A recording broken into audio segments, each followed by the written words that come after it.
Mike McDaniel is out in Miami, and it could cause ripple effects throughout the entire NFL. The new Locked On NFL. The madman Tyler Rowland is your double shot of NFL espresso, with the Locked On local experts on every major story. Get ready, Rowland is revving up.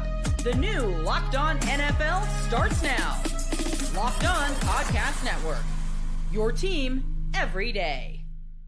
You are Locked On NFL. Welcome into the show. I am not the madman Tyler Rowland. I'm Kevin Ostreicher filling in for the madman, but still giving you that double shot of espresso here in the morning on Locked On NFL, part of the Locked On Podcast Network, your team every day. And now the number one sports podcast network. Appreciate everybody for being here on Locked On NFL and making us a part of your day. And thanks out there to all the everydayers, the first-time listeners, if you're somewhere in the middle. Thank you as well. And here on Locked On NFL, we have double doses every single weekday with Tyler. And then, of course, Tony Wiggins in the barbershop in the afternoon, giving you all of the NFL news and insight here on, again, the Locked On Podcast Network. Thanks again.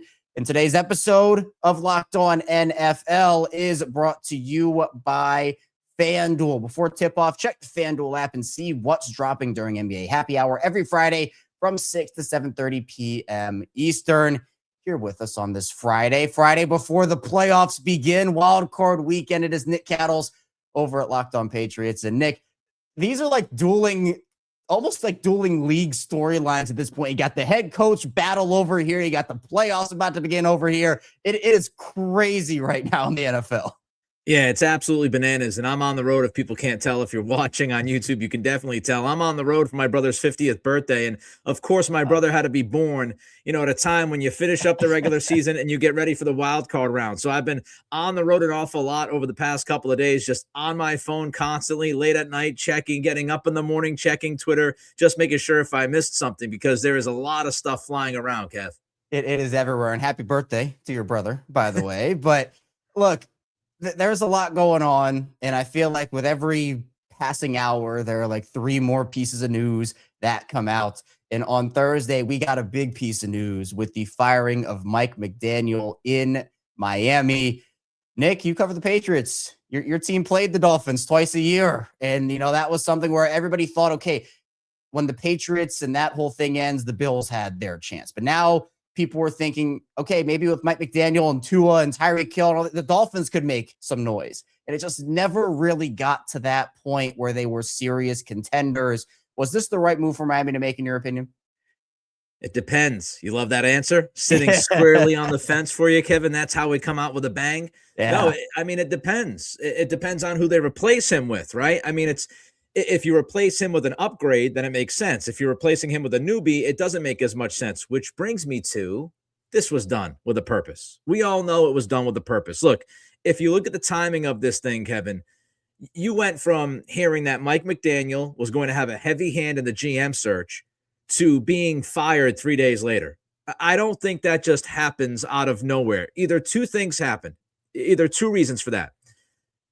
Either A, they were getting a bad reaction from the GM candidates they spoke with about Mike McDaniel, and none of those guys that spoke to Stephen Ross, the owner of the Dolphins, felt like they were comfortable with Mike McDaniel.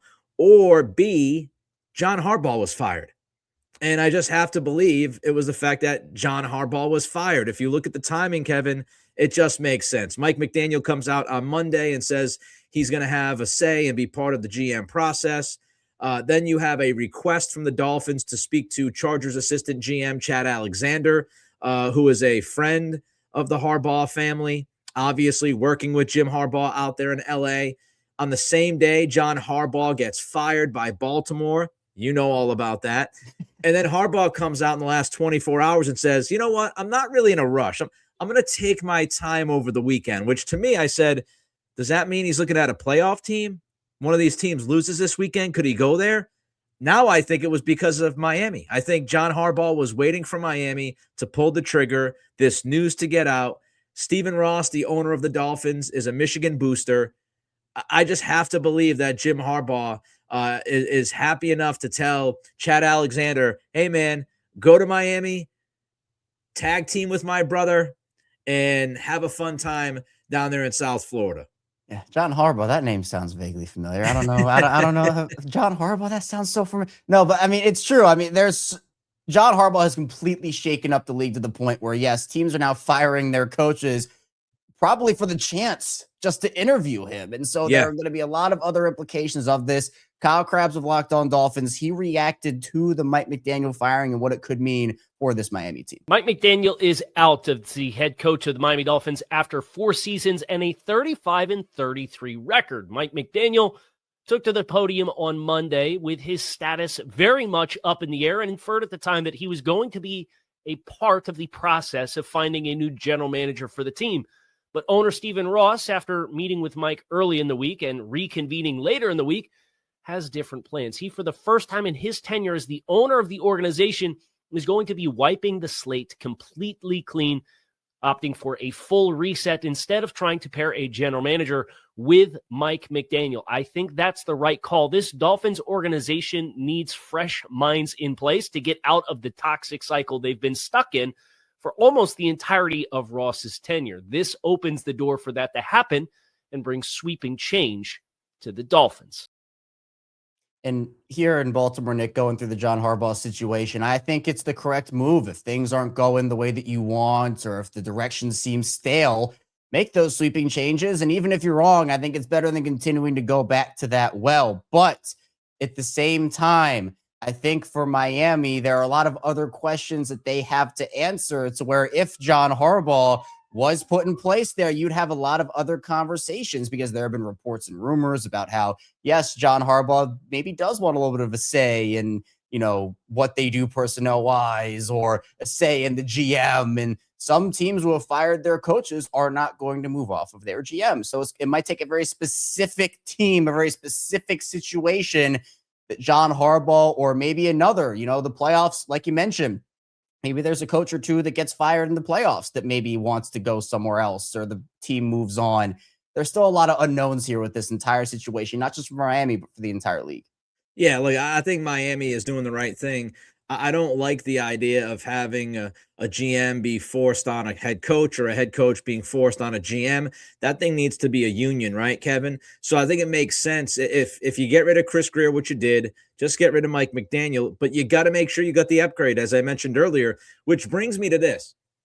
The coaching candidates are not seen as a great bunch of prospects, so to speak. You go back to last year, you had Mike Vrabel, you had Ben Johnson, and then we found out, hey, Liam Cohen can actually be a really good head coach after going through this season with the Jacksonville Jaguars. This year, before the John Harbaugh firing, as soon as Kevin Stefanski was fired, it was like people were running around going, Stefanski's going to get rehired. He's going to get rehired. So I think it's at the point where John Harbaugh has the leverage. And so that'll be interesting if he wants some say in personnel. Now, bringing in Chad Alexander, if that's what the Dolphins do, obviously makes that easier. If you look at what the Patriots did, I'm speaking from experience here, you brought in Mike Vrabel. Elliott Wolf was the guy who was the quasi, quote-unquote, GM, whatever his title is. But Mike Vrabel came in, and everybody knows Mike Vrabel has the final say. He's the guy that's pulling the trigger and has the final say in personnel. Elliott Wolf helps him, but the Patriots also allowed Mike Vrabel to bring in John Stretch Stryker, his right-hand man, Ryan Cowden from the Giants, somebody who worked with closely at Tennessee. So you can still have that kind of dynamic where John Harbaugh gets hired, his buddy Chad Alexander comes in, and then John Harbaugh pulls 1 or 2 people from Baltimore. You should be looking at that, Kevin. The other part of this, too, is, of course, the quarterback. Does it matter if you don't have a quarterback? Tua Tagovailoa is toast. I think he's done in Miami. I don't think John Harbaugh comes in and says, if it's going to be Harbaugh, all right, we're keeping Tua. I think Tua Tagovailoa is done. That's it. He goes somewhere else. So who's your quarterback? And who does John Harbaugh want to hire as an offensive coordinator? Is it going to be Todd Monken? Because we heard a lot of stuff that Lamar Jackson and Todd Monken weren't really seeing eye to eye. And that was one of the reasons why Harbaugh might have been let go by Baltimore, because he was unwilling to say goodbye to his OC. So there is a trickle-down effect and a lot of interesting questions that need to be answered. Yeah, a lot of trickle-down effects. And, there was another team, Nick, that people thought, all right, they're definitely going to move on from their coach. There was at least a chance, and that was Tampa Bay. And Tampa Bay has decided apparently here to keep Todd Bowles, but man, did they make a lot of staff changes around him. offensive coordinator, special teams coordinator, quarterback coach, cornerback coach, defensive line coach, got his assistants going. Like they did a practically almost entire overhaul of this staff. And James Yarko of Locked On Bucs, he talked about what the Bucs need to do if they wanted to keep Todd Bowles, and the reason that they would need to go essentially all in is what James is saying here. How is losing 7 of your last 9 and missing the playoffs after starting 6-2 a performance that you can justify keeping, especially with as poorly as the defense played, when that's the unit that's supposed to be the expertise of said head coach? That same head coach who has half of his seasons with this franchise below 500. The only way you can sell this to the fans, and in the interest of the Glaciers, the season ticket holders, is going all in. So the NFC South, it was obviously disappointing how Tampa's season ended. And there were a lot of calls. There were a lot of calls last year. There were a lot of calls 2 years ago for Todd Bowles to be fired in Tampa Bay. And again, it kind of just seems like Tampa wants to continue going back to that well. So for you, Nick, I mean, what would signal all in for you for the Buccaneers? And can Tampa make this work with Todd Bowles? I mean, do you give a phone call to Mike McDaniel? Do you say, hey, may I come in and be our new OC? Does Mike McDaniel look at that and go, you know what? Todd Bowles is not necessarily a very good head coach. This is do or die for him, which could be bad because I might be looking for a new job after next year, but it could be good because I might be looking at Bowles' job and being the Tampa Bay head coach and staying in Florida. I would imagine it means you're spending a lot of money on the offensive staff. You might spend money in free agency. I don't know the cap situation there. But here's what I would say quickly. I would have only done this if I were Jason Light, the general manager down there in Tampa. I would only do this if I was 100% confident that Todd Bowles is the guy moving forward, because you just blew up the entire staff. And if Todd Bowles doesn't work out in 2026, are you going to fire him and the whole staff again? Because that might not be a big deal from the staff standpoint, but it is from the player standpoint. Baker Mayfield, I think, has had a new OC every single year of his NFL career. The guy can't have an OC for more than 2 years. So at some point, you got to stick with people, and it's going to be very interesting to see, because to me, this is like, hey, you're sticking with Bowles for the long term, man. Yeah, it wastes the year essentially if you were going to come back to this and say, yeah, well, maybe this can work. And if it doesn't, no, I mean, you can't waste seasons here, especially when you have Baker as your quarterback and there's still talent. I mean, look, Mike Evans isn't getting any younger. Chris Godwin is getting any younger. And yeah, you have Emeka Ibuka and you have a really solid young wide receiver core, but there's a lot of talent on that roster and you don't want to waste it and just say, oh, well, maybe this and maybe that. And then who knows if a head coach comes in next year, are they a Baker Mayfield coach? Are they not? They should be, but that's another conversation that needs to be had. But coming up, we're going to be diving into more head coaching searches, including some teams that have pretty high up draft picks in the upcoming 2026 draft. So stay tuned. Plenty coming our way here on Locked On NFL. Nobody knows your money goals better than you. Robinhood puts you in control of your money with tools that work as hard as you do. Locking in on every opening, beating your PR, beating it again. Channel that drive into your money. Robinhood puts you in control of your money. Trade stocks and ETFs, options, futures, and crypto all on one platform. You can now build and execute your own trades from a desktop with Robinhood Legends advanced tools, or take advantage of new Robinhood strategies with a tailored portfolio managed by a team of experts. You expect more from yourself, expect more from your money. Get started today at Robinhood.com/yourmoney. Again, that's Robinhood.com/yourmoney. Your money, your move. Moving along here on Locked On NFL. I am not Tyler Rowland, the Madman. I'm Kevin Oestreicher of Locked On Ravens, filling in for the Madman alongside Nick Cattles of Locked On Patriots. Big weekend for you, Nick. We're going to get to that in a little final part of the show action there, so be sure you stay tuned for that, for some playoff talk. But we still have a lot of head coaching and directions of teams to talk about here on Locked On NFL. Again, you can get us in the morning here on Locked On NFL with Tyler, with the double shot of espresso, then in the afternoon with Tony Wiggins on at the barbershop. And the Everydayer Club has just dropped across the Locked On Podcast Network. So if you want a ton of great perks, be sure to check out the link in the description below, as well as on the Locked On website. You can find the Everydayer Club for your team. But Nick, let's talk about the Titans because I do want to pay homage to Tyler here, right? This is the morning show, and it feels wrong to not have Tyler on here. And the Titans, obviously, they're going through a bit of a head coaching search themselves, and we've now known that for a couple of months, considering that Brian Callahan was fired during the season. But there has been some interesting, to say it nicely, names that the Titans are looking at, Jason Garrett being one of them.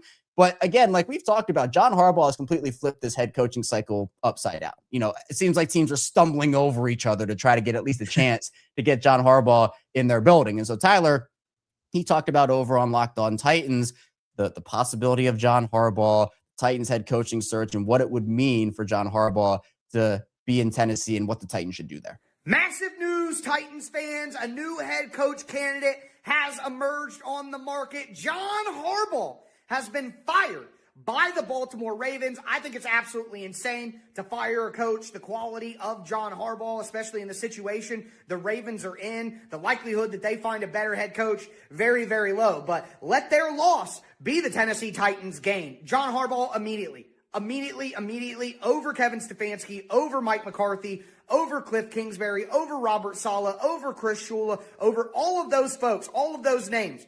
John Harbaugh goes to the top of the list. This is a guy with a Super Bowl championship, multiple playoff appearances, multiple playoff wins, a winning record as a coach, a standard setter, a culture setter, a guy who's worked with all kinds of different talented defensive coordinators and offensive coordinators. And look, I know in Baltimore, things were rocky this year, but Lamar Jackson was injured for most of the season. They had a ton of injuries on defense. Again, I think this is incredibly short-sighted by the Baltimore Ravens, and the Titans need to take advantage. Now, I will tell you this. I hate to rain on the parade, but I do not think that John Harbaugh is going to be interested in the Tennessee Titans. I think he'd be much more interested in a more ready-made, ready-to-compete for the playoffs type team like the Atlanta Falcons. I think that's a match made in heaven, the Falcons and Harbaugh. Also, I could see John Harbaugh pulling the Mike Vrabel and just like taking a year off and waiting for better openings, because I don't think that the openings this year in the NFL are all that great. I think Atlanta, for a veteran head coach who wants to win right away, makes a ton of sense. But even then, their cap situation, they don't have a first-round pick, the quarterbacks and stuff like that. But again, I think John Harbaugh is the number one head coaching candidate available. This is an insane move, but I actually don't think that Harbaugh will be hired by the Titans, but they better get an interview request in with him right away.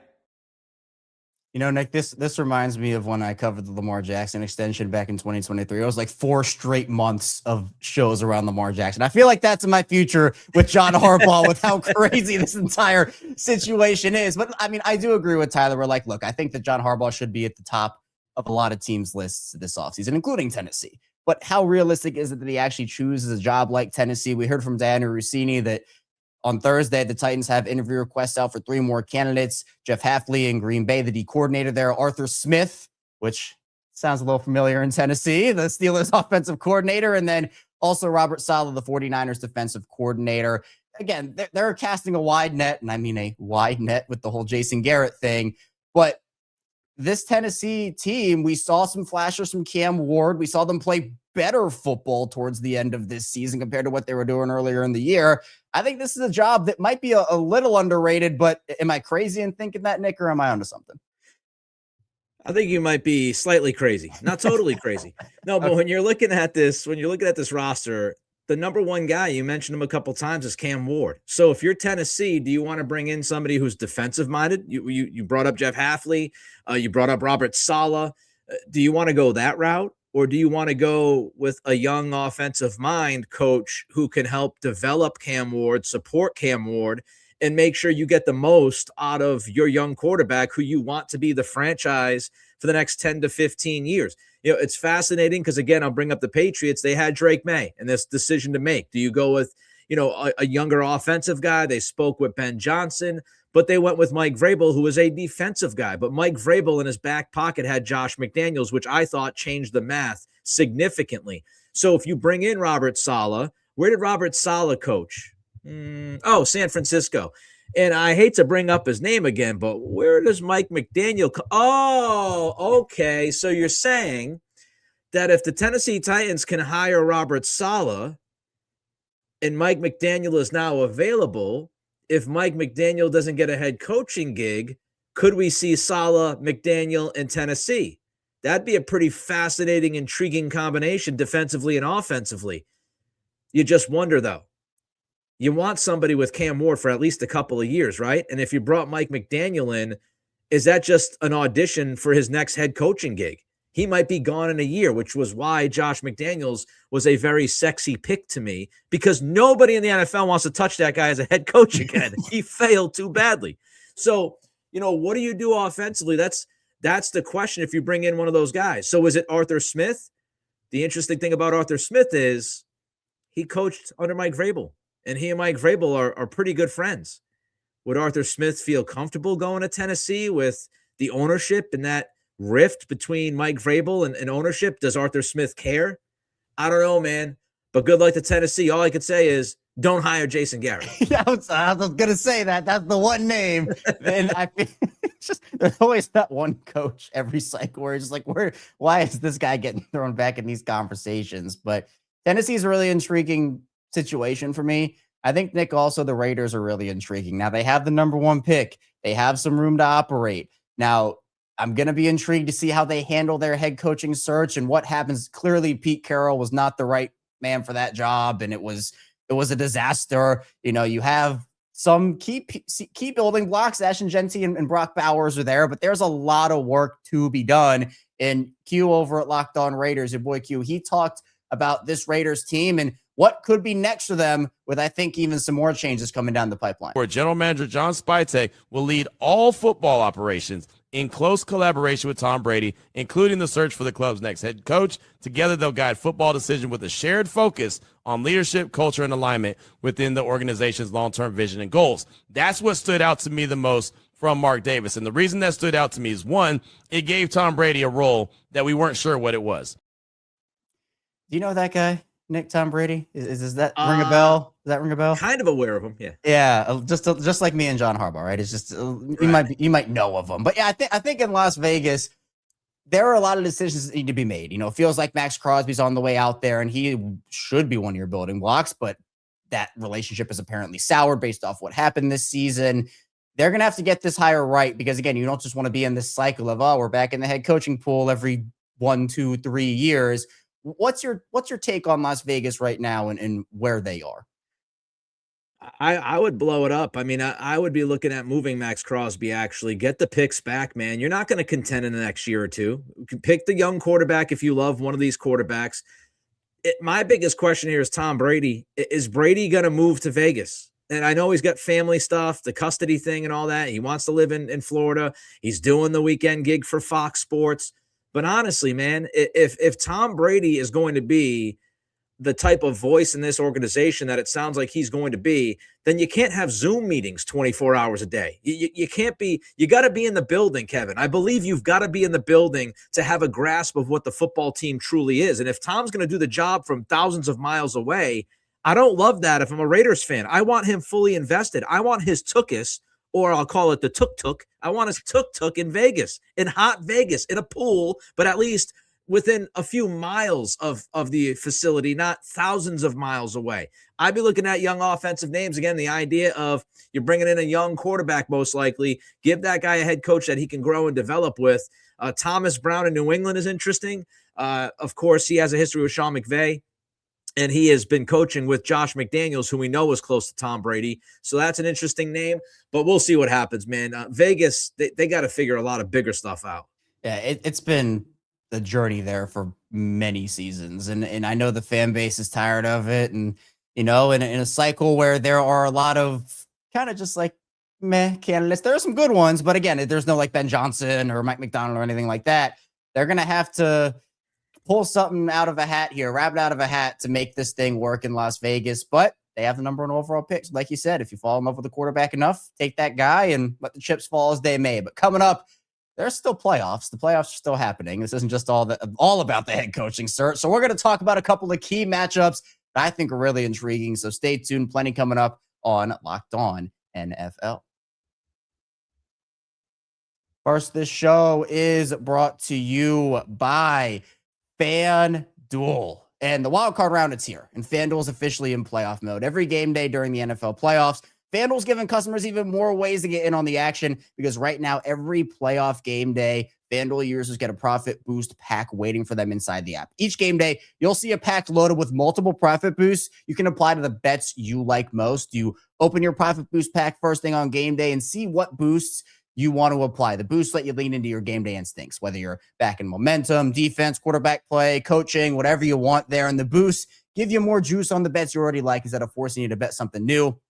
Every play feels bigger, and the boosts make your bets feel that way too. You make your picks and apply your profit boost to go after even bigger payouts while the playoffs get rolling. So visit FanDuel, an official sportsbook partner of the NFL, and grab your profit boost pack every NFL playoff game day. And the show is brought to you by Rocket Money. Let's be real, managing your finances can feel overwhelming between subscriptions you forgot about, bills that keep going up, and trying to figure out where all your money actually goes each month. It's easy to feel like you're losing control, and who has time to track every transaction or hunt down hidden fees? That's where Rocket Money comes in, the personal finance app that helps you take control. It finds and cancels your unwanted subscriptions, monitors your spending, and helps lower your bills so you can grow your savings. And I was shocked when Rocket Money showed me I was paying for all these subscriptions I had completely forgotten about. It's already saved me some money, and I love how it tracks all my subscriptions and lets me cancel them right in the app with just a few taps. No more hunting down customer service numbers. Let Rocket Money help you reach your financial goals faster. Join rocketmoney.com/lockedon.